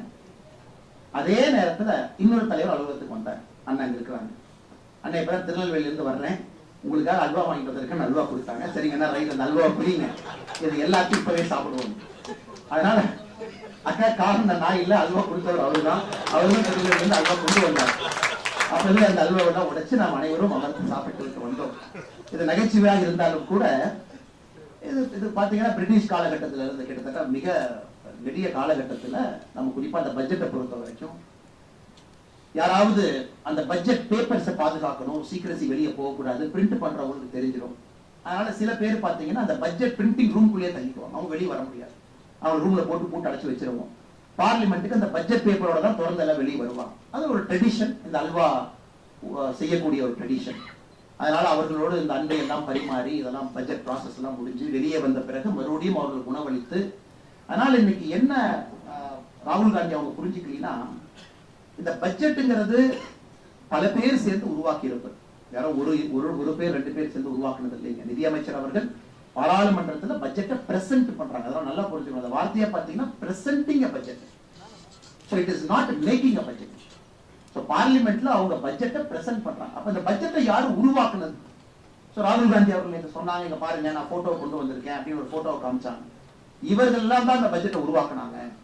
சோ இந்த போட்டோவை பாருங்க, இதுல ஓபிசியை காணா, நம்முடைய பட்டியல் சமுதாய சகோதர சகோதரிகளை காணா, இவங்களை காணா, அவங்களை காணா, பெரிய பிரச்சனை பண்ண போறேன், சக்கரவியூ நான் உடைச்சே தீருவேன் அப்படின்னு ரொம்ப ஆர்ப்பாட்டம் பண்ணாங்க பார்லிமெண்ட். ஆனால் ராகுல் காந்தி அவர்கள் 2 விஷயத்தை நன்றாக புரிந்து கொள்ள வேண்டும். ஒன்று, இந்த பட்ஜெட்டை உருவாக்கியவர்கள் இந்திய மக்கள் எல்லோரும் சேர்ந்துதான். காரணம், 48 லட்சம் கோடி ரூபாய்க்கான பட்ஜெட். அந்த 48 லட்சம் கோடி, இந்த பட்ஜெட்ல மிக முக்கியம் என்னன்னா வருமானம். இந்த வருமானத்தை நாம் எல்லாம் சேர்ந்து உருவாக்கி கொடுத்திருக்கோம் அரசனுடைய சட்டத்திட்டங்களுக்கு கட்டுப்பட்டு. அத பல பேர் பல ப்ராசஸ் இன்டராக்ஷன்ல கவர்மெண்ட்டுக்கு வந்து பல விதத்துல போகுது. ஒரு மினிஸ்ட்ரி டிமாண்ட் வைப்பாங்க, ஒரு அமைச்சரவையும் கேட்பாங்க, அதெல்லாம் போகும். சிஐஐ வைப்பாங்க. நம்ம போன்ற சாதாரண மக்கள் நாங்க ஏகப்பட்ட சஜஷன் நாம கொடுக்குறோம், கட்சி சார்பா பொதுமக்கள் கொடுக்குறீங்க. அதெல்லாம் போன பிறகு அது பல லெவல்ல டிஸ்கஸ் ஆகி அது பட்ஜெட்னு ஒன்று உருவாகி அதை பிரசன்ட் பண்றாங்க. ஆனால் ராகுல் காந்தி அவர்களை பொறுத்தவரை அவர் என்ன நினைச்சிட்டாங்கன்னா, அது காங்கிரஸ் கட்சி ஆபீஸ் நினைச்சிட்டார். அதாவது ஒரு 4 பேர் உட்கார்ந்து இந்தியாவை இத்தனை காலமாக எப்படி ஆண்டார்களோ அது போலதான் பட்ஜெட்டை செய்வாங்களாட்டு இருக்கு. 4 பேர் உட்கார்ந்து அல்வா சாப்பிட்டு பட்ஜெட்டை பண்ணி நம்ம கையில கொடுத்துட்டாங்க. அடிப்படை புரிதல் என்பதே ராகுல் காந்தி அவர்களுக்கு இந்த பட்ஜெட்டை பொறுத்தவரை குறைவு. இரண்டாவது, ஒரு விஷயத்தை நன்றாக புரிந்து கொள்ள வேண்டும். பண்டிட் ஜவஹர்லால் நேரு அவர்கள் எல்லா மாநில முதலமைச்சர்களுக்கு கடிதம் எழுதினாங்க, நான் ரிசர்வேஷனை அப்போஸ் பண்றேன், ரிசர்வேஷன் வந்துட்டாவே குவாலிட்டி வராது அப்படிங்கிறது ஜவஹர்லால் நேரு அவர்கள் லெட்டர்ல மாநிலத்தினுடைய முதலமைச்சர்களுக்கு எழுதியிருக்கிறாங்க. அவருடைய தந்தையார் ராகுல் காந்தியுடைய தந்தையார் ராஜீவ் காந்தி அவர்கள் மண்டல் கமிஷனுடைய அறிக்கையை எதிர்த்தார். காரணம், மண்டல் கமிஷனை கொடுத்துட்டீங்கன்னா it will open up a can of worms அப்படின்னா. மண்டல் கமிஷன் அறிக்கையை மட்டும் ஏத்துக்கிட்டோம்னா ஒரு புழு இருக்கக்கூடிய டப்பாவை திறந்து விட்டுருவீங்க, இதெல்லாம் இந்தியாவுடைய ஒருமைப்பாட்டை கெடுத்து விடும், ரிசர்வேஷனா கொடுக்க கூடாது. இது ராகுல் காந்தி அவர்களுடைய குடும்பத்துல 2 நபர்கள் ஒரு ரிசர்வேஷன் நேரடியாக எதிர்த்தாங்க. ஒருத்தவங்க மண்டல் கமிஷன் ரிப்போர்ட்டையே சமர்ப்பிக்க கூடாது. அதன் பிறகு விபி சிங் ஐயா வந்து அதை சமர்ப்பிச்சாங்க. எல்லாருக்கும் தெரியும் மண்டல் கமிஷன் ரிப்போர்ட் யாரு காலத்துல உருவானுச்சு, அது யாரை கொண்டு வந்தாங்க, எதற்காக காங்கிரஸ் கட்சி அதை தாக்கல் செய்யவில்லை என்பது எல்லோருக்கும் தெரியும். அது வந்த பிறகுதான் முதலா ஓபிசி அப்படிங்கிற கிளாசிபிகேஷன்ல ஐஏஎஸ் அதிகாரிகள் ஐபிஎஸ் அதிகாரிகள் ரெக்ரூட் ஆகிறாங்க மண்டல் கமிஷன் ரிப்போர்ட் வந்த பிறகு. மண்டல் கமிஷன் ரிப்போர்ட், அதாவது இதற்கு முன்பு உருவான உதாரணத்துக்கு நீங்க பாத்தீங்கன்னா 1989 மண்டல் கமிஷன் ரிப்போர்ட் வந்துச்சு. 91-92 ரிசர்வேஷன் ஆரம்பிக்குது. ரிசர்வேஷன்ல முதலா ஓபிசி ஐஏஎஸ் ஐபிஎஸ் அப்படிங்கிறவங்க 92-93 செலக்ஷன் ஆவாங்க. 2 வருஷம் ட்ரைனிங் போவாங்க. 95 ஃபர்ஸ்ட் போஸ்டிங் வரும். அவங்க செக்ரட்டரியா எப்ப வந்திருப்பாங்க, ஓபிசி அப்படின்னு எப்ப வந்திருப்பாங்கன்னா 2015 தான் செக்ரட்டரியே ஆரம்பிச்சிருக்கும். 2020 தான் செக்ரட்டரி ஆரம்பிச்சிருக்கும். ஏன்னா செக்ரட்டரியாக போவாங்க அவங்க 25 வருஷம் கிராஸ் பண்ணியிருக்கணும். அப்ப இது எப்ப ஓபிசி ரிசர்வேஷன் இந்தியால வந்துச்சு, மண்டல் கமிஷன் ரிஃபார்ம் வந்த பிறகு. அது வந்த பிறகுதான் ஒரு ஐஏஎஸ் அதிகாரிக்கு ஓபிசிங்கிற முத்திரை கொடுக்க முடியும். அதற்கு முன்னாடி ஓபிசி அதிகாரியாக இருந்தாலும் கூட அவர் ஓபிசிங்கிறத கேப்சர் பண்ணாத ஃபார்ம். எந்த ஃபார்ம்லயும் அவங்க கிளாஸ் கேட்க மாட்டாங்க, ஓபிசி கேட்க மாட்டாங்க. ஜெனரலா எஸ்சி எஸ்டி ரிசர்வ்டான்னு கேட்பாங்க. ஓபிசி என்பது வந்ததே 90 ஆரம்ப காலத்துல. அப்படி இருக்கும் பொழுது மத்திய அரசுல போய் நீங்க செக்ரட்டரி ஒரு கூகுள் டேட்டா பேஸ் எடுத்து செக் பண்ணி அல்லது நம்ம டிஓபிடி போர்ட்டல்ல போய் ஓபிசி அதிகாரிகள் எத்தனை பேர் இருக்காங்க நீங்க கவுண்ட் பண்ணி பார்த்தீங்கன்னா அது ஆரம்பிப்பதே 92-93 பேட்ச்ல இருந்து ஆரம்பிக்கும். நன்றாக நாம் புரிந்து கொள்ள வேண்டும். அதனால் ராகுல் காந்தி அவர்களுக்கு அடிப்படை செய்தி என்ன அப்படின்னா, இந்த ஓபிசி ரிசர்வேஷன் எப்ப வந்துச்சு, அது தடுத்தது யார், அது தாமதமாக ஏன் வந்தது, அதன் பிறகு எப்ப இருந்து சிவில் சர்வீஸ் ரெக்ரூட்மெண்ட் ஆரம்பிச்சது, அதன் பிறகு ஒரு செக்ரட்டரியா வரணும் அப்படின்னா எத்தனை வருஷம் வேணும், 25 ஆண்டுகள் வேண்டும். அது மத்திய அரசுல நீங்க ஒரு உயரிய பொறுப்புல போய் உட்கார்றீங்கன்னா அந்த பேட்ச்ல சீனியர் மோஸ்டா இருப்பாங்க, பேட்ச்னுடைய முதல் 4-5 போஸ்ட்ல இருப்பாங்க. இது எல்லா மக்கள் முன்னாடி குழப்பி ஒரு பார்லிமெண்ட்ல போய் பேச வேண்டும் என்பதற்காக தன்னுடைய பொறுப்பை எல்லாம் துறந்து என்ன வேண்டுமானாலும் நான் பேசுவேன், மக்கள் அதை கேட்பார்கள் என்று ராகுல் காந்தி அவர்கள் பேசிக் கொண்டிருக்கின்றார்கள்.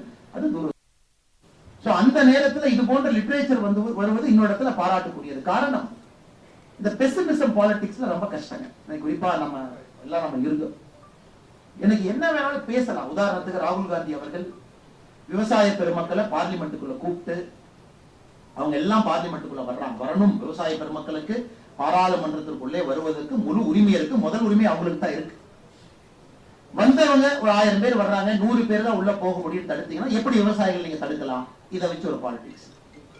அல்லது விவசாயிகள் பாராளுமன்றத்துக்குள்ள 100 பேர் வந்துட்டாங்க, அப்போசிஷன் லீடர் சேம்பருக்கு போறாங்க, சேம்பர்ல ராகுல் காந்தி அவர்கள் விவசாயிகளை சந்திக்கிறாங்க அப்படின்னா உடனே என்ன சொல்லுவாங்கன்னா, நாங்கள் ஆட்சிக்கு வந்தால் அல்லது எங்களுடைய கோரிக்கை முழுவதுமாக எல்லா விவசாய பொருட்களுக்கும் மினிமம் சப்போர்ட் பிரைஸ் நம்ம கொடுப்போம். மினிமம் சப்போர்ட் பிரைஸ் தாண்டி பிரச்சனை அது இல்லைங்க.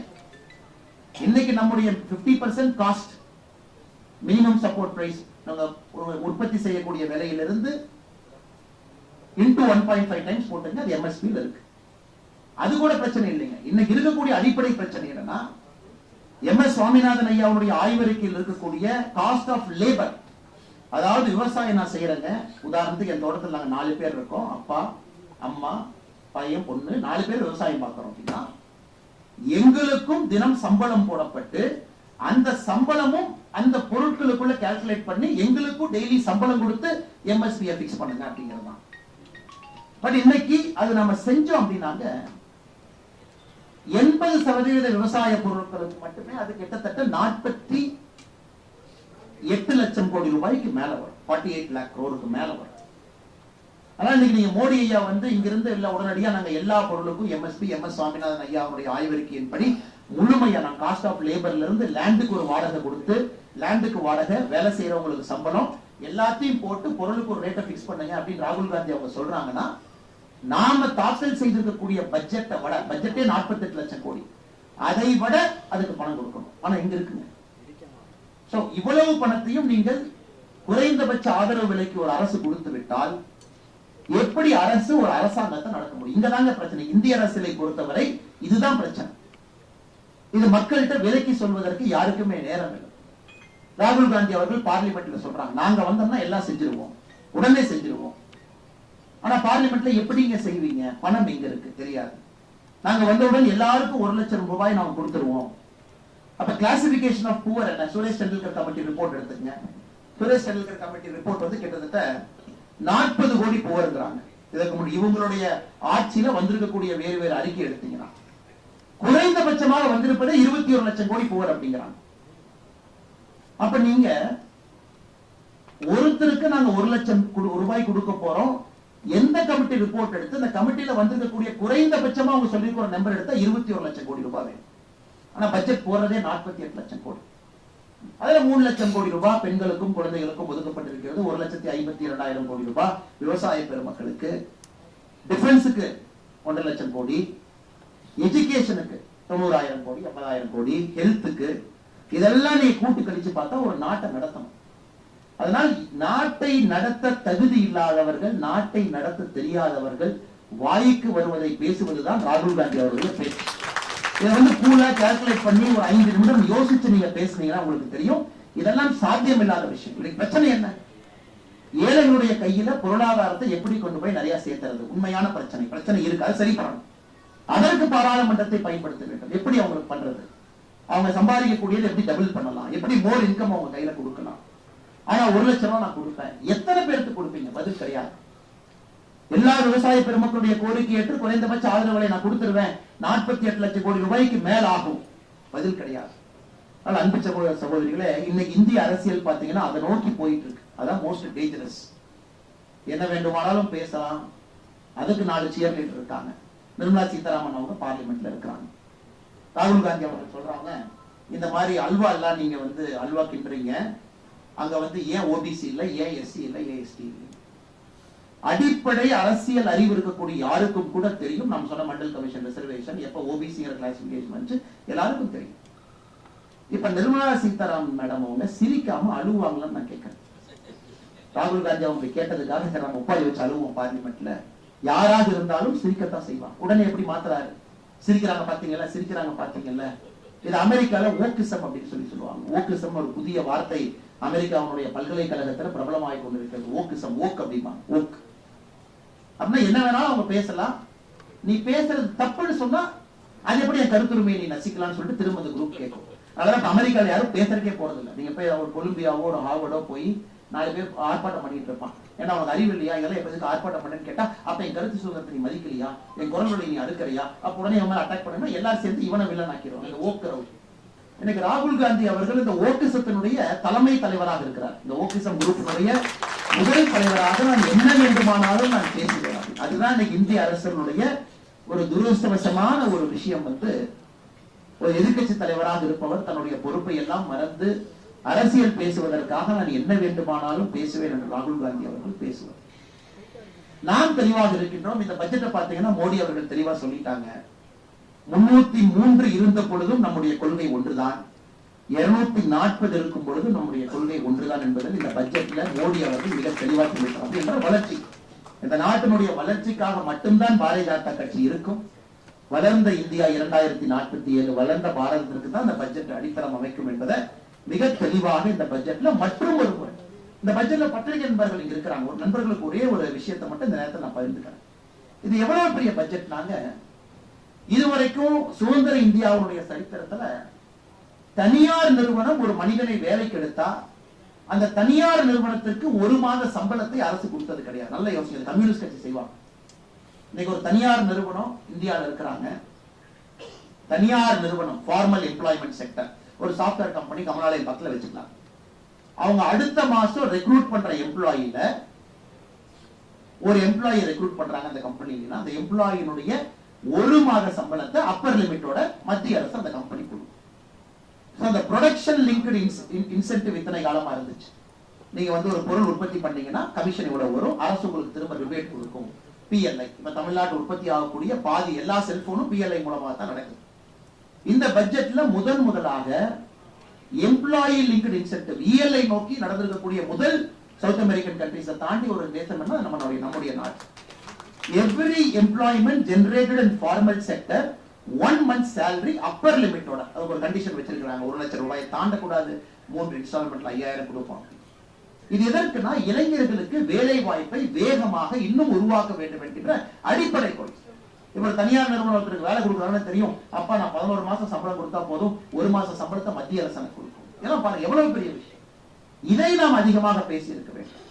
அதை தாண்டி 1 கோடி இளைஞர்கள், 1 கோடி இளைஞர்கள், வருஷத்துக்கு 20 லட்சம் பேர், 1 கோடி இளைஞர்களுக்கு இந்தியாவுடைய டாப் 500 கம்பெனில அவர்களுக்கு திறன் மேம்பாட்டு பயிற்சி. அந்த 1 கோடி இளைஞனுக்கு நேரடியா 6000 கையில கொடுத்துறாங்க, மாசத்துக்கு 5000 கொடுக்கறாங்க, 12 மாசத்துக்கு 60000 ரூபாய் பிளஸ் முதல்ல கொடுத்திருக்கக்கூடிய 6000 6000 ரூபாய். அந்த இளைஞன், அந்த சகோதரி அந்த 500 டாப் கம்பெனில 1 கோடி பேருக்கு முதலாக நம்முடைய நாட்டுல பட்ஜெட் மூலமாக அவர்களுக்கு இருக்கிறது. எவ்வளவு பெரிய விஷயங்கள் இந்த பட்ஜெட்ல இருக்கக்கூடிய விஷயங்கள். அதெல்லாம் தாண்டி நம்முடைய கட்டமைப்பாக இருக்கட்டும், எதாக இருக்கட்டும், கொஞ்சம் கூட நாம பேக் அடிக்காம அதெல்லாம் இன்னும் முன்னாடி எடுத்துட்டு போயிடும். இவ்வளவு விஷயங்கள் ஒரு பட்ஜெட்ல இருக்கு. ஸ்டாலின் ஐயா கேட்கிறாங்க, நான் இந்த நித்தி ஆயோக் கூட்டத்துக்கு போக மாட்டேன் அப்படின்னு. ஏங்க ஐயா போக மாட்டீங்கன்னா, தமிழ்நாடுங்கிற பேரை சொல்லாம போயிட்டாங்க ஐயா, அதனால கண்ணில் தண்ணியா வருது, எப்படி நான் போய் எப்படி நான் தமிழ்நாட்டினுடைய பெருமையை நான் காப்பாற்றுவேன் நித்தி ஆயோக் கூட்டத்துக்கு போய். சரிங்க ஐயா, 2022 ஏன் போகல அப்படின்னு கேளுங்க. அதுக்கு எனக்கு அதை சொல்றாருன்னா, எங்க அப்பாவுடைய நினைவு நாள் பக்கத்துல வந்துருச்சு, அந்த ப்ரிப்பரேஷனுக்காக இருந்து, அதனால அப்பா போகல. சரிங்க ஐயா, பரவாயில்ல. 2023 ஏங்க ஐயா போல, அப்ப ஃபாரின் போயிட்டேன் அப்படிங்கிறார். இந்த மனிதர் இந்தியாவுடைய ஒரு மக்களால் தேர்ந்தெடுக்கப்பட்ட ஒரு முதலமைச்சர். 2021 இவங்க வரும்பொழுது நித்தி ஆயோக் கூட்டம் முடிஞ்சிருச்சு. 2021 மேல வர்றாங்க, அதற்கு முன்பே நித்தி ஆயோக் கவர்னிங் கவுன்சில் கூட்டம் முடிஞ்சிருச்சு. அதனால 2021 விட்டுறலாம். 2022க்கு போல, 2023க்கும் போல, 2024க்கு போல. இந்த முதலமைச்சர் அவர்கள், நம்முடைய முதலமைச்சர் 3 கூட்டத்துக்கு போல. என்ன அர்த்தம்? ஒரு பையன் ஸ்கூலுக்கே போக மாட்டான். ஒரு டீச்சர் அம்மா கேட்பாங்க, ஏன் தம்பி ஸ்கூலுக்கு போல? அம்மா வயிற்று வலி அப்படி. இது திங்கட்கிழமை போன வாரம். இந்த வாரம் போக மாட்டான், ஏன் தம்பி போல? அம்மா முதுகு வலி அப்படி. அடுத்த வாரம் போக மாட்டான், ஏன் போக? நீ பூரி சுட்ட, பூரியில என்ன அதிகமா இருந்துச்சு, அதை சாப்பிட்டு எனக்கு வயிறு அப்செட் ஆயிடுச்சு, நான் ஸ்கூல் வேலை ஏற மாட்டேன். எங்க வீட்டுல இந்த கதையெல்லாம் நான் பாக்குறேன்ல. இன்னைக்கு தமிழகத்தினுடைய முதலமைச்சர் மு.க. ஸ்டாலின் அவர்களுக்கு சரியான ஒரு நபர்னா, ஒரு வீட்டிலே பள்ளிக்கூடத்திற்கு போவதற்கு அடம் பிடிக்கக்கூடிய குழந்தைக்கு சமம் தான் தமிழகத்தினுடைய முதலமைச்சர் மு.க. ஸ்டாலின். இதை தாண்டி நான் இன்னொரு குற்றச்சாட்டு வைக்கிறேங்க. அங்க போனாருன்னா வண்டவாளம் தண்டவாளம் இந்தியாவில் இருக்கக்கூடிய எல்லோருக்கும் தெரிஞ்சு. இது ரூம கூட்டிட்டு ஃப்ரண்ட்ல ஒரு ப்ராம்ப்டர் வச்சுக்கிட்டு அவர் ட்விட்டர்ல பேசுற வீடியோ கிடையாதுங்க. அவர் வீடியோ போடுவார் ட்விட்டர்ல அப்பப்ப. அது வீடியோ பார்த்தீங்கன்னா நிறைய கட்டு இருக்கும். முன்னாடி ஒரு ப்ராம்ப்ட் வச்சிருப்பாங்க. அப்படியே முதலமைச்சர் அதை பார்ப்பாரு, டப் டப் டப்னு படிப்பாரு. அதை ஐடி நீங்க எடுப்பான், டப்புன்னு கட் பண்ணி போட்டுருவான். அது நித்தி ஆயோக்ல லைவ். அத்தனை முதலமைச்சர்கள் முன்னாடி, செக்ரட்டரி முன்னாடி, இந்தியாவுடைய ஆளுமை மிக்க தலைவர்கள் இருக்கக்கூடிய இடத்துல ஒரு முதலமைச்சர் தமிழ்நாட்டை ரெப்ரசென்ட் பண்ணும். பயத்தின் காரணமாக மட்டும்தான் அவர் நித்தி ஆயோக் கூட்டப்படுத்த செல்லவில்லையோ தவிர தமிழ்நாடு என்கின்ற பேரை பட்ஜெட்ல பயன்படுத்தல, அதுக்காக போல அப்படிங்கிறதெல்லாம் கட்டுக்கதை. ஏன்னா எழுதி கொடுத்து படிச்சா பரவாயில்ல, அது படிச்சிடலாம். அதுக்கப்புறம் கேள்வி கேட்டா பதில் சொல்லணும். நம்ம அண்ணனுக்கு அங்கதான் பிரச்சனை வரும். ஆனா போனோடனே opening remarks by Tamil Nadu chief minister M K. Stalin opening remarks அடிச்சிடலாம். அது எழுதி கொடுப்பாங்க, 7 மினிட்ஸ் அடிச்சு பிரிச்சுட்டு வந்துடலாம். ஒண்ணு இங்க ஐடிவி டிஎம்கே சொல்லுவாங்க, தலைவரை பார்த்தியல்ல, என்ன ரகம் பார்த்தியல்ல, எப்படி பேசுறாங்க, அதெல்லாம் ஓகே. அதுக்கு 4 பேர் கை தட்டுவாங்க, அது முடிஞ்சிருங்க. இன்டராக்ஷன்ல மாட்டுவீங்க. ஒருத்தர் வந்து ஒரு அமைச்சர் வந்து கேட்பாங்க, மத்திய அமைச்சர் எப்படிங்க சார் இருக்கீங்க, தமிழ்நாட்டில் பரவாயில்லையாங்க சார், இன்ஃபென்ட் மோட்டாலிட்டி ரேட் எப்படி சார் இருக்கு, நாங்க ஹெல்த் மினிஸ்டர் ஜே.பி. நட்டா இருக்கு சார், ஏதாச்சும் இம்ப்ரூவ் பண்ணுமா, நம்மளுக்கு தெரியாது என்ன பேசுறாங்க. இல்லைங்க சார், நாங்க இந்த நித்தி ஆயோக்ல இருந்து நான் சிஇஓ வி.வி.ஆர். சுப்பிரமணியம் ஐயா பேசுறேன். தமிழ்நாட்டில் எங்க சவுத் தமிழ்நாட்டில எல்லாம் எம்ப்ளாய்மெண்ட் இல்லைன்னு சொல்றாங்க, தமிழிசைக்கு அடிக்கடி கம்ப்ளைண்ட் பண்றாங்க, தமிழ்நாட்டில் ஃபுல்லா நீர் வேளாண்மையே போயிருச்சுங்கிறாங்க, அதுக்கு என்ன சார் பண்ணலாம், நம்மால் பதில் சொல்லணும். அதனால இவரு தெளிவா இருக்கிறார். போனா தானே மாட்டுவோம், போகாம இருந்து எப்படி மாட்டுவோம். இதை தமிழ்நாட்டு மக்கள் நன்றாக உணர்ந்து கொள்ள வேண்டும். தமிழ்நாட்டு மக்கள் நன்றாக உணர்ந்து கொள்ள வேண்டும். ஸ்கூலுக்கு போனா தானே பாஸ் ஃபெயில், போயின்னு ஆப்சென்ட் தானே, ஆப்சென்ட் தானே தெரியாதுங்க. செஞ்சது கவுண்டர் மணி மாதிரி, அண்ணன் நீ 8th பாஸ்னே, நான் 10th ஃபெயில்னே அப்படிங்கிற மாதிரி ஆப்சென்ட் இருந்தீங்கன்னா அது பெரிய கெத்து தானே. ஃபெயில்னா தானே பிரச்சனை நம்ம ஊர்ல. ஆனா முதலமைச்சர் அவர்கள் செய்யக்கூடிய நாடகத்தை எல்லாம் தமிழக மக்கள் நன்றாக உற்று பார்த்துக் கொண்டிருக்கிறார். அவர்கள் நடத்தக்கூடிய ஊடகத்தின் மூலமாக ஒரு வலிமையில் அப்படியே ஓட்டிக்கலாம். இன்னைக்கு எனக்கு தெரியும், காலையில நாங்கள் பாரதிய ஜனதா கட்சி சார்பாக ஒரு அறிக்கை வெளியிட்டோம். ஒரு 70 கோடி ரூபாய்க்கு மதிப்பு வருமானமான ட்ரக்ஸ் வந்து மாட்டிருக்கு, திமுகவினுடைய ஒருதான் பேரு. இங்க பாருங்க, எல்லா மீடியா நண்பர்களுக்கும் டிஐபிஆர்ல இருந்து போன் பண்றாங்க, இந்த ட்வீட்டை மட்டும் செய்தியா போடுறாதீங்கன்னு அப்படின்னு. நண்பர்களுக்கு தெரியும் இன்னைக்கு ஊடக நண்பர்கள் இருக்கக்கூடிய பிரச்சனை. பாவம், நான் பெரிதும் ஊடகத்தை மதிக்கிறேன். ஆனா இன்னைக்கு தமிழகத்துல வந்து ஜனநாயகத்தை பத்தி பேசக்கூடிய திராவிட முன்னேற்ற கழகம் புரிந்து கொள்ள வேண்டும். இவர்களை எதிர்த்து ஏதாச்சும் ஒரு ஊடகத்துல செய்தி போட்டாங்கன்னா அந்த ஊடகத்தை இவங்க என்ன பண்ணுவாங்கன்னு ஊடக நண்பர்களுக்கு தெரியும். அது காலத்தினுடைய கொடுமை. இவங்க இந்தியா ஃபுல்லா ஜனநாயகம் பேசுவாங்க. தமிழகத்துல ஊடகத்திற்கு உண்மையான சுதந்திரம் இருக்கான்னு கேட்டா கட்டாயமா இல்லை. ஏதாச்சும் செய்தி இங்க போட்டா எவ்வளவு அட்வர்டைஸ்மெண்ட் கொடுக்குறாங்க பாருங்க. இன்னைக்கு இன்னொன்னு போட்டிருக்கோம், இந்த ரேசிங் கார் ஏதோ ஒண்ணு போடுறாங்க, ரேசிங் கார் சார். அந்த பாத்தீங்கன்னா அந்த அகில் ரெட்டின்னு ஒருத்தர் தான் அந்த ரேசிங் கார் எல்லாம் கம்பெனி நடத்துறாங்க. இந்த பொல்யூஷன் கண்ட்ரோல் போர்டு கொங்கு பகுதி, சென்னை முழுசா ஒரு ஆபீஸா ஏறிட்டு இருக்காங்க. என்ன சொல்றாங்க, அகில் ரெட்டி நடத்தக்கூடிய அந்த ரேசிங் கார் அந்த கம்பெனிக்கு பெரிய ஆளா இருந்தா 1 கோடி ரூபாய் கப்பம் கட்டணும், குறைந்தபட்சம் 25,000 பணம் கொடுக்கணும். பேன் கார்டை கொடுத்து பணம் கட்டின 10 பேர் நம்மகிட்ட சொல்லியிருக்காங்க, நான் பணம் கட்டிட்டேன், இதான் நான் கட்டின ரெசீதி, அக்கௌண்ட் டிரான்ஸ்பர் பண்ணிருக்கேன், இந்த பேன் கார்டுக்கு எனக்கும் இந்த கம்பெனிக்கு சம்பந்தமே இல்லை, இது இந்த ரேசிங் ப்ரொமோஷன் ஒரு கம்பெனி, எங்கிட்ட எல்லாத்தையும் பொல்யூஷன் கண்ட்ரோல் போர்டு மிரட்டி பணம் வாங்குறாங்க, கரூர் உட்பட, கோயம்புத்தூர் உட்பட, ஈரோடு உட்பட, கொசுவலை கம்பெனி, இல்லாட்டி நான் உள்ள வந்து கை வச்சிடும். இப்படித்தான் இதான் நீங்க நடத்துற F3 ரேஸ் லட்சணமா? சென்னையில உதயநிதி ஸ்டாலின் பட்டத்திலவரசர் ஒரு ரேஸ் நடத்தும். மாநில அரசு 40 கோடி ரூபாய் இதுவரைக்கும் செலவு பண்ணியிருக்காங்க. அது அகில் ரெட்டி யாரு? ஆந்திர பிரதேசை சார்ந்த ஒரு பெரிய கன்ஸ்ட்ரக்ஷன் கம்பெனியுடைய மிகப்பெரிய ஒரு ஓனர். நீங்க அகில் ரெட்டி கூகுள் பண்ணா தெரியும் அவங்க அப்பா யாருன்னு. இந்தியாவுடைய பணக்கார வரிசையில முதல் 5ல் இருக்கிறாங்க இந்தியாவில். நான் பேர் சொல்ல விரும்பல. அந்த பாண்ட் எல்லாம் நீங்க பாத்தீங்கல்ல, எலக்ட்ரல் பாண்ட் எல்லாம், அவர் ஒரு பெரிய குடும்பத்தை சார்ந்தவர். அவர் உதயநிதி ஸ்டாலின் நண்பர். இதை தமிழ்நாடு மக்கள் புரிஞ்சுக்கணும். இதாங்க நம்ம அரசியல் நம்ம பேசுறது, இதுதான். இது மக்கள் புரிஞ்சுக்கணும். இந்த F3 ரேஸ் அவங்க நடத்துற ரேஸ்னால யாருக்கு என்ன வெங்காயம், என்ன பிரயோஜனம்? வீடு இல்லாதவங்களுக்கு வீடு வருதா? நீ எல்லாத்துக்கும் எல்லா வீட்லயும் தண்ணி கொடுத்துட்டீங்களா? சென்னையில உள்ள ஸ்லம் இருக்கே, வீடு கட்டி கொடுத்துட்டியா நீ? இல்ல மத்திய அரசுடைய திட்டத்தை எல்லாம் வீட்டுக்கு எடுத்துட்டு போய் கொடுத்துட்டியா? இதுக்கு ஒரு F3 கார ரேச கொண்டாந்து நிறுத்துறானுங்க. அது கூட ஒரு 4 பேர் இங்க நிக்கிறான், 4 பேர் இங்க நிக்கிறான்.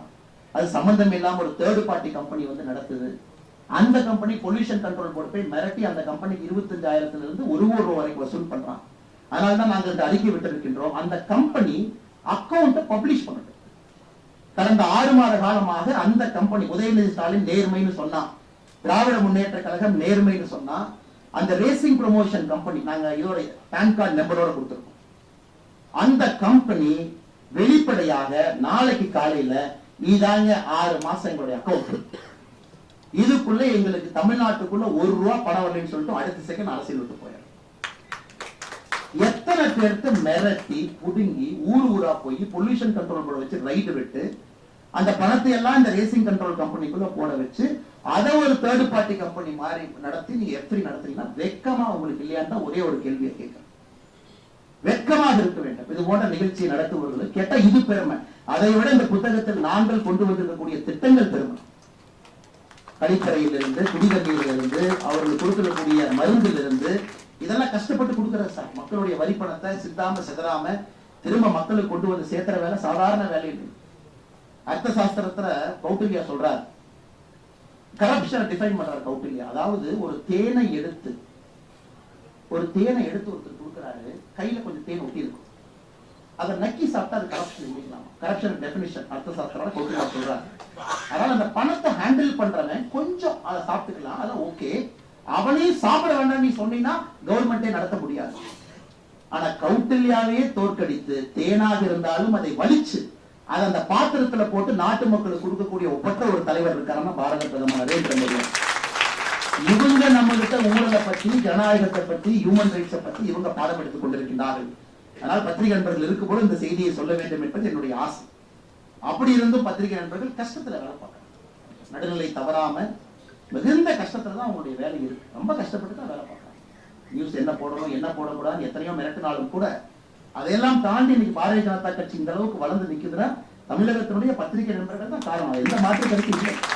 அதை தாண்டி அந்த சத்திய சோதனை தாண்டி அவங்க வேலை பண்ணணும். அதுதான் நண்பர் அமர் அவர்கள் பேசும்போது அதற்காகத்தான் அந்த வார்த்தையை நான் பேசுறேன். காரணம், ஒரு பத்திரிகையை குறை சொல்லிட்டு அடிச்சுட்டு போறது ரொம்ப ஈஸி. நிறைய பேர் கை தட்டுவாங்க. நீங்க பாத்தீங்கன்னா எப்பவுமே பவரை திட்டிட்டீங்கன்னா மக்கள் அதிகமா கை தட்டுவாங்க. போலீஸை திட்டணும், பவர் யாருக்கு இருக்கோ அவங்களை திட்டினா தான் எதிர்கட்சிக்கு எப்பொழுதுமே கைத்தட்டுறது அதிகமா கிடைக்கும். போலீஸை திட்டு, ஜெர்னலிஸ்ட் திட்டு, கவர்மெண்ட் திட்டு மக்கள் பாராட்டுவாங்க. ஆனா அந்த பத்திரிகையை திட்டுவதற்கு முன்பு நாம் ஒரு விஷயத்தை உணர்ந்து கொள்ள வேண்டும். எவ்வளவு கடினமான ஒரு சூழ்நிலையில பத்திரிகை நண்பர்கள் வேலை பார்க்கிறாங்க. அதிலும் பாரதிய ஜனதா கட்சிக்கு ஒரு பெரிய ஊடக வெளிச்சத்தை கொடுத்திருக்கிறாங்க. அதிலும் குறிப்பாக அமர் பிரசாத் ரெட்டி போன்றவர்களுக்கு ஒரு பெரிய ஊடக வெளிச்சத்தை நம்முடைய பத்திரிகை நண்பர்கள் கொடுத்திருக்கிறாங்க. அதுல நிறைய பிரச்சனைகள் வரத்தான் செய்யும். ஏன்னா ஆத்தரை பத்தி 2 வார்த்தை சொல்லி நான் முடிச்சுக்கணும். காரணம் அதை சொன்னா தப்பா போய் நிறைய பேர் சொல்லுவாங்க அண்ணாமலை வந்து அமர் பிரசாத் ரெட்டி க்ளோஸ் அப்படின்னு. உங்களுக்கு தெரியும், இன்னைக்கு தமிழிசைக்கா தான் கட்சி கூட்டு வந்தது. இது ஒரு பெரிய உண்மையை வந்து தமிழிசைக்கா தன்னுடைய சொந்த வாயிலேயே சொல்லிட்டாங்க. தமிழிசைக்கா தான் திருமணமும் செஞ்சு வச்சாங்க. அதுவும் அக்காவே சொல்லிட்டாங்க. நான் கோவிட் சமயத்துல ஒரு சின்ன பிரச்சனைக்காக எழுத்து மினிஸ்ட்ரியில ஒரு டாக்குமெண்ட் மூவ் பண்ணணும் அப்படிங்கிறதுக்காக கேட்டேன். அப்ப அட்வைசர் இருந்தார், அஸ்வினி குமார்ஜிக்கு அட்வைசரா இருந்தார். மிக வேகமா ஒரு 16 crore மூவ் பண்ணி கொடுக்கணும், வேகமா ஒரு கன்சைன்மெண்ட் வரணும், தமிழ்நாடு அரசுக்கு வர வேண்டியது ஸ்ட்ரக் ஆகிருக்கு ஒரு மனிதாபிமான அடிப்படையில். அது வேகமாக செஞ்ச பொழுது இவரை பார்த்தேன், ஒரு கவர்மெண்ட் ஆஃப் இந்தியால இந்த பியூரோக்ரசி எல்லாம் தாண்டி யாரோ இளைஞர் இவ்வளவு வேகமா செயலாற்ற முடியுது. அதுக்கப்புறம் ஒரு காஃபி குடிக்கணுமே சொல்லிட்டு நான் கூப்பிட்டேன். இந்த மாதிரி அண்ணாமலைங்க உங்களுக்கு பார்க்கணும், வாங்க ஒரு காஃபி சாப்பிடுவோம் அப்படின்னு. ஸோ முதல் முறையாக இந்த வேலை முடிந்த பிறகு கூப்பிட்டு அவர்கிட்ட ஒரு காஃபி குடிச்சதுக்கு அப்புறம் நான் சொன்னேன், எந்த ஊருன்னு கேட்டா இந்த மாதிரி எனக்கு ரெட்டின்னு சொன்னே கொஞ்சம் கன்ஃபியூஷன் ஆயிடுச்சு. முதல்ல ஒரு தெலுங்கானாவா, ஆந்திராவா, தமிழ்நாடான்னு எனக்கு பெருசா பழக்கம் இல்லை. நான் ஒரு ஃபார்மல் ரோல் வர்றதுக்கு முன்னாடி சத்தியமா எனக்கு பெருசா பழக்கம் இல்லை. இவர் சொன்னா இல்லைங்க பிரதர், இங்க தான் தமிழ்நாடு தான், எங்க அப்பா வந்து அங்க பிறந்தாங்க, இறந்துட்டாங்க, அம்மா இங்க வந்தாங்க. நான் சொன்னேன், நீங்க எல்லாருமே இந்த மாதிரி டெல்லியில போய் நான் ஏபிஎஸ்ஆ வேலை செய்யறேன், அட்வைசரா வேலை செய்யறேன் அப்படின்னா கட்சி எப்படி வளரும்? அது போல நான் பல பேர்த்த கொண்டு வந்தேன். பிருத்திவின்னு ஒரு தம்பி இருந்தார், அவரையும் அதே போல ஏபிஎஸ்ஆ இருந்தார். அவரையும் சொன்ன இந்த ஏபிஎஸ் வேலையெல்லாம் ஆகாது, ரிசைன் மட்டும் முதல்ல தமிழ்நாடு வந்து சேருங்க, கட்சி வளர்த்துவதற்கு பாடுபடுங்க, அதுக்கப்புறம் பெரிய பொறுப்பு வரும்பொழுது நீங்க திரும்ப டெல்லிக்கு போங்க. இன்னைக்கு ஏன் இளைஞர்கள் போய் அசிஸ்டன்ட் பிரைவேட் செக்ரட்டரியா நீங்க மத்திய அமைச்சர்களுக்கு வேலை பார்க்குறீங்க? உங்கள் நேரம் எல்லாம் இங்க கொடுங்கன்னு சொல்லிட்டு இழுத்துட்டு வந்தவர் இவ்வளவு ஒருத்தர். அதன் பிறகு எனக்கு தெரியும் அமர் பிரசாத் ரெட்டி அவர்கள், அவருடைய துன்பம் எனக்கு தெரியும். இன்னைக்கு தமிழ்நாட்டில் எப்பவுமே நான் டிடிவி தினகரன் ஐயா அடிக்கடி மேடையில் சொல்லுகின்ற வழக்கம், the most miss understood politician ஒரு வார்த்தையை சொல்லுவேன். டிடிவி தினகரன் நீங்க பர்சனலா பழகினா ஒரு வேறு மனிதர், பப்ளிக்ல வேற இமேஜ். அது கொஞ்சம் கொஞ்சமாக அந்த உண்மை வெளியே வந்து அது உடைந்து கொண்டிருக்கிறது. எனக்கு அதே போல ஒரு இமேஜ் அமர் பிரசாத் ரெட்டி உடைத்துக் கொண்டிருக்கிறார். காரணம், ஒரு விஷயத்தை புரிந்து கொள்ள வேண்டும். அமர் பிரசாத் ரெட்டியை பொறுத்தவரை முடியாது என்கின்ற வார்த்தை கிடையாது. ஏதாவது செய்வார். ஒரு கபடி மேட்ச் நடக்கணும், 51,000 டீமை கொண்டு வந்து தமிழ்நாடு முழுவதும் வச்சு நடத்துறதெல்லாம் சாதாரண வேலை இல்லைங்க. 234 தொகுதி. அதுல தமிழ்நாட்டில் இருக்கக்கூடிய கபடி அசோசியேஷன் ஆதரவு பாரதிய ஜனதா கட்சி கொடுத்து அந்த நிகழ்ச்சி நடந்துச்சு. தமிழ்நாடு கவர்மெண்ட்டை எதிர்த்து அமைச்சர் கபடி அசோசியேஷன் பாரதிய ஜனதா கட்சிக்கு ஆதரவு கொடுத்து மோடி கபடி நடத்தினார். இது போன்ற பல விஷயம். ஆனால் இன்னைக்கு அமர் பிரசாத் ரெட்டியினுடைய பரிமாணம் ஒரு புதிய பரிமாணம், ஒரு எழுத்தாளராக. எழுத்தாளர்னு பார்த்தீங்கன்னா ஒரு ரிஃபைன்டு பர்சனாலிட்டி. அவர் ஒரு ஆத்தர் அப்படின்னாலே நம்ம வித்தியாசமா பார்ப்போம், ஏதோ படிச்சவராக இருக்கேன் அப்படின்னு. அதனால இன்னைக்கு அந்த பரிமாணத்துக்குள்ள வந்திருக்கிறாங்க. அதனால எப்பொழுதுமே இந்த மோடி அவர்களுக்கு பார்த்தீங்கன்னா அவர் லீடர் ஆவதற்கு காரணம் அவருடைய experience, positive and negative experience. நல்லது கெட்டதெல்லாம் சேர்ந்துதான் ஒரு மனிதனை பதப்படுத்தி தலைவனாக உருவாக்கும். ஒரு மனிதனுக்கு கண்டிப்பா வளரும் பொழுது கெட்டது நடந்தே ஆகணும். பத்திரிகை தாக்குதல் இருக்கணும். பத்திரிகை ஒரு பர்டிகுலர் ஆங்கிள் எழுதுறாங்க பாவம், ஏன்னா அவங்களுடைய சித்தாந்தம் அவங்களுக்கு இருக்கு. அதனால இன்னைக்கு இருக்கக்கூடிய இளைஞர்கள் யார் இன்னைக்கு நான் கஷ்டப்படுறேன், நான் ஊடக வெளிச்சத்தில் இருக்கேன், என் மேல நிறைய அட்டாக் இப்படி எழுதுறாங்க அப்படி எழுதுறாங்கன்னா தயவு செஞ்சு ஒரு வெல்கம் கிஃப்ட் எடுத்து, பிகாஸ் இட் இஸ் ஷேப்பிங். அது ஷேப் பண்ணல அப்படின்னா அந்த குச்சி வந்து நேரா வளராது, அப்படியே வளைஞ்சு போகும். அந்த மூங்கில் நேராக வர வேண்டும் என்றால் அதை ஷேப் பண்ணும். இன்னைக்கு அமர் பிரசாத் ரெட்டி போன்ற பல இளைஞர்கள், சகோதரர் ரமேஷ் சிவா மேடையில் இருக்கிறாரு, நம்ம அண்ணன் பெப்பர்ஸ் நாச்சியர் பண்ணங்க இருக்கிறாங்க, நிறைய இளைஞர்கள் நம்ம கட்சி நிறைய இருக்கிறாங்க. எல்லோருக்கும் பாத்தீங்கன்னா நிறைய அந்த கஷ்டத்துல அப்படியே போய்தான் மேல வர்றாங்க. கைதெல்லாம் உலகத்துல 22 நாள் ஜெயிலுக்கு யாராச்சும் கொடிக்கம்பை தொட்டதுக்கு போவாங்க. 22 நாள் ஜெயிலுக்கு ஒரு கொடிக்கம்பத்தை தொட்டாங்க அப்படின்னு சொல்லி போவாங்க. அதை போன முதல் அது கின்னஸ் புக்ல ரெக்கார்டே போடணும். அமர் பிரசாத் ரெட்டி கொடிக்கம்பத்தை ஏதோ எடுத்தாங்க, நட்டாங்க, வரும்போது ஜேசிபி கண்ணாடி உடைச்சாரு அப்படின்னு 22 நாள் ஜெயிலுக்கு. அதனால இதெல்லாம் ஓகே, இதெல்லாம் பார்ட் ஆஃப் லைஃப். அதனால அது வருத்தப்படுவதற்கு ஒன்றும் இல்லை. எப்பொழுதுமே நான் சொல்வது, உங்களுக்கு அதிகாரம் வரும் பொழுது நீங்க இந்த தப்பை பண்ணாதீங்க நான் அடிக்கடி சொல்லுவேன். குறிப்பா அந்த இளைஞர்கள் எல்லாம் பாத்தீங்கன்னா ஜெயிலுக்கு போயிட்டு வந்ததுக்கு அப்புறம் குறிப்பா நம்ம வீட்டுக்கோ அலுவலகத்துக்கோ கூப்பிட்டு உணவு கொடுப்பாங்க, அவங்களோட சாப்பிடுறது குடும்பத்தோடு ஒரு ஹேபிட்டா வச்சிருக்க நிறைய பேர் போயிட்டு வந்தவங்களை வீட்டுக்கு கூப்பிட்டு ஃபர்ஸ்ட் அட்வைஸ். ஏன்னா அவங்க பாத்தீங்கன்னா கோபமா இருப்பாங்க, அண்ணே நான் விட மாட்டேன், ஜெயிலுக்கு அனுப்பிட்டாங்க டிஎம்கே காரங்க, நான் வந்ததுக்கு அப்புறம் வச்சு செய்யறேன் பாருங்க, நானே அவங்களான்னு பாக்குறேன். முதல்ல சொல்ற தம்பி காம் டவுன். அவங்க தப்பு பண்ணாங்கன்னு நீ தப்பு பண்ண ஆரம்பிச்சா அதுக்கு எந்தே கிடையாது. முதல்ல இதை அக்செப்ட் பண்ணி ஃபர்ஸ்ட் அக்செப்ட், இந்த நேரத்தில் இது நடக்கணும், இது நடந்துச்சு. அடுத்தது உனக்கு பொறுப்பு வரும் பொழுது செய்ய மாட்டேன் அப்படிங்கிற சத்தியம் நீ பண்ணு. என் பொறுப்பு வரும்போது நான் இதை பண்ண மாட்டேன். யாரோ 10 பேர் உங்களுக்கு அநியாயம் பண்ணியிருந்தாலும் கூட பொறுப்பு உங்க கையில வரும்போது நீங்க அந்த தப்பை பண்ணா அப்புறம் அவருக்கும் நமக்கு என்னங்க வித்தியாசம்? எல்லாரும் ஒரே கூட்டலுடைய மட்டைகள் தான். அதனால அதே போல அமர் பிரசாத் ரெட்டி அவர்களோட குடும்பத்தை வீட்டுக்கு அழைத்த பொழுது அவருடைய குடும்பத்தை பார்த்து, குறிப்பா அவருடைய தாய், ஒரு மகன் மீது எவ்வளவு பாசம் இருக்குன்னு நீங்க அமர் பிரசாத் ரெட்டியினுடைய தாயை பார்க்கணும். அப்படியே ஒரு மாதிரி தங்கத்தை வச்சு சீராட்டுற மாதிரி சீராட்டிட்டு இருப்பான். பார்க்கும் பொழுது அவங்க எல்லாம் கோபமா இருக்கும்போது ஒரே வார்த்தை மட்டும்தான் சொன்னேன், 20 ஆண்டுகள் கழித்து திரும்பி பார்க்கும் பொழுது இந்த கைது உங்கள் வாழ்க்கையை மாற்றிய ஒரு கைதாக இருக்கும், அதே போல்தான் அந்த கைது. அதனால வருத்தப்படாதீங்க, 20 ஆண்டுகள் கழித்து இதற்கான பலன் கிடைக்கும். அது வரைக்கும் வேலை செஞ்சுட்டே இருக்கணும். நீ வீட்டுல பயிற்சி வேலை விட மாட்டேன், வெளியே போகாத, நீ பேசாத, கொஞ்சம் அமர்ந்து பேசு, பக்குவமா பேசு, எப்படி பேசுனீங்க அவளை டபுள் மடங்கு பேசு. முதல் டைம் ஜெயிலுக்கு போனா தான் பயம், 2வது டைம் போனா எதுக்கு பயம்? அதனால திமுக யாரும் பயப்பட மாட்டேன். பல டைம் ஜெயிலுக்கு போய் எத்தனை டைம் போனாலும் நான் பயப்பட மாட்டேன். அது சகோதரர் அமர் பிரசாத் ரெட்டி அவர்களுக்கு பொருந்தும், மேடையில் இருக்கக்கூடிய பல தலைவர்களுக்கு பொருந்தும். அதனால இந்த புத்தக நிகழ்வுக்கு வந்திருக்கக்கூடிய எல்லா தலைவர்களுக்கும் இந்த நேரத்தில் மறுபடியும் என் நெஞ்சார்ந்த நன்றிகளை தெரிவித்துக் கொள்கின்றேன். குறிப்பாக அக்கா தமிழிசை சவுந்தரராஜன் அவர்களுக்கு, அண்ணன் டாக்டர் ரவி பச்சமுத்து அவர்களுக்கு, மிக முக்கியமாக பாலம் கல்யாண சுந்தரம் ஐயா அவர்கள் வந்திருக்கிறாங்க. அவருடைய முதல் எனக்கு தெரிஞ்ச நம்ம நாளைக்கு அப்புறம் ஒரு பொது மேடையில வந்து உட்கார்ந்து இருக்கிறாங்க. இது ஒரு கட்சி சார்ந்த நிகழ்வாக இருந்தாலும் கூட இது அரசியல் கலக்காத நிகழ்வாக இருக்க வேண்டும் என்பது என்னுடைய ஆசை. அதனாலதான் ஐயாவை கூப்பிட்டிருந்தோம். பாலம் கல்யாண சுந்தரம் ஐயா அவர்களுக்கும் இந்த நேரத்தில் நெஞ்சார்ந்த என்னுடைய நல்வாழ்த்துக்களை தெரிவித்து, எல்லா தலைவர்களுக்கும் நன்றி தெரிவித்து, புக்க படிங்க, நிறைய விஷயங்கள் இருக்கு. நீங்களும் ஒரு புத்தகம் எழுத முயற்சி பண்ணுங்க, தாய்மொழியில் எழுதுங்க, வெரி வெரி குட். இதுவும் தமிழ்ல பப்ளிகேஷன் அடுத்து வருது, ஆங்கிலத்தில் எழுதுங்க, நிறைய லிட்ரேச்சர் போகட்டும், நிறைய எழுதுங்க, எழுதுறது கூச்சப்படாதீங்க, நிறைய எழுத ஆரம்பிங்க, எழுத அது வந்துடும், மக்கள் நிறைய படிக்கணும். வாழ்க வளமுடன். பாரத் மாதா கி ஜெய்.